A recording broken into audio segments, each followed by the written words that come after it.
It all started when Mom screamed. I thought she'd seen a scorpion, but when I got to the kitchen, she was waving a letter over her head and dancing in circles, barefoot. After a year of being homeschooled, I was going to get to go to school again. Did you catch that word? Get. As in, someone was allowing me to learn. Stupid. Who put adults in charge anyway? But here's the thing. I didn't want to go to some stuffy private school called Holy Ghost, where nuns gave me the evil eye. And I, for sure, didn't want the Holy Ghost shuttle to come all the way out to no man's land to pick me up. Mine was the last stop, and that meant the van would probably be full when it arrived. And full meant at least a dozen eyes staring at me. I smiled at Mom because she looked happy. She took care of sick people in their homes all day, and she also let her brother, Hondo, live with us. He spent most of his time watching wrestling matches on TV and eating bags of flaming hot Cheetos, so she didn't wear smiles too often. But I didn't know where to start. You said I could be homeschooled. For a year, she said, still beaming. That was the agreement, remember? A single year. Pretty sure that wasn't the agreement, but once something was in Mom's head, it was superglued there. Arguing was useless. Plus, I wanted her to be happy. Really, really happy.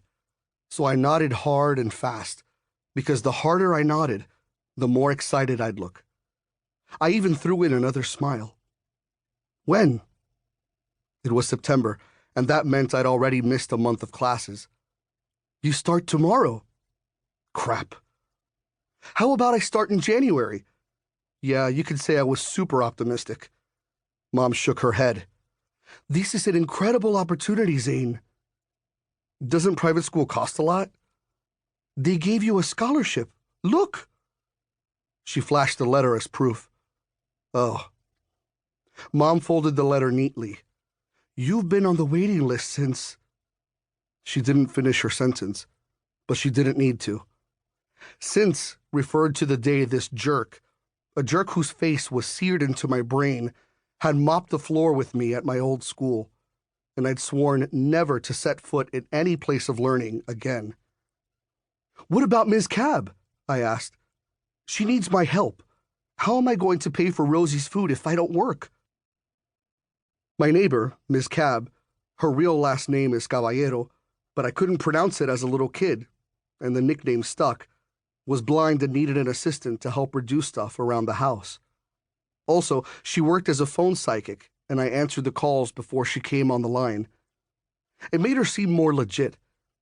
She paid me pretty good, enough to feed my dog, Rosie. Rosie was a box-Mason, half boxer, half Dalmatian, and ate like an elephant. You can work in the afternoons. Mom took my hand in hers. I hated when she did that during our arguments. Zane, honey, please. Things will be mejor this time. You're 13 now. You need friends. You can't live out here alone with these. Out here was a narrow, dusty road in the New Mexico desert. Other than my two neighbors, there were tumbleweeds, rattlesnakes, coyotes, roadrunners, a dried-up riverbed, and even a dead volcano. But more on that later. Most people are surprised when they find out New Mexico has so many volcanoes. Of course, mine was no ordinary act of nature, right, gods? With these what? I asked, even though I knew what she was thinking. Misfits. So what that Ms. Cab was a little different? And who cared that my other neighbor, Mr. Ortiz, grew weird varieties of chili peppers in his greenhouse? Didn't mean they were misfits. I'm just saying that you need to be with kids your age. But I don't like kids my age, I told her. And I learn more without teachers. She couldn't argue with that. I taught myself all sorts of things, like the generals of the Civil War, the number of blood vessels in the human body, and the names of stars and planets.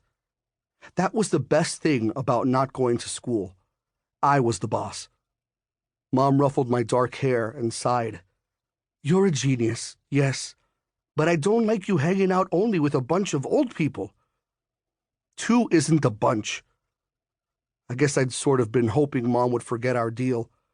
Or maybe Holy Ghost, who named that school anyway, would disappear off the face of the earth in a freak cataclysmic accident. Mom. I got real serious and made her look me in the eyes. No one wants to be friends with a freak.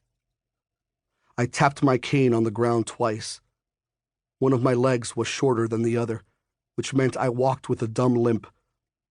It earned me all sorts of nicknames from the other kids. Sir Limpsalot, McGimster, Zane the Cane, and my all-time favorite, Uno, for the one good leg. You are not a freak, Zane, and... Oh boy. Her eyes got all watery, like they were going to drown in her sadness. Okay, I'll go, I said, because I'd rather face 100 hateful eyes than 2 crying ones.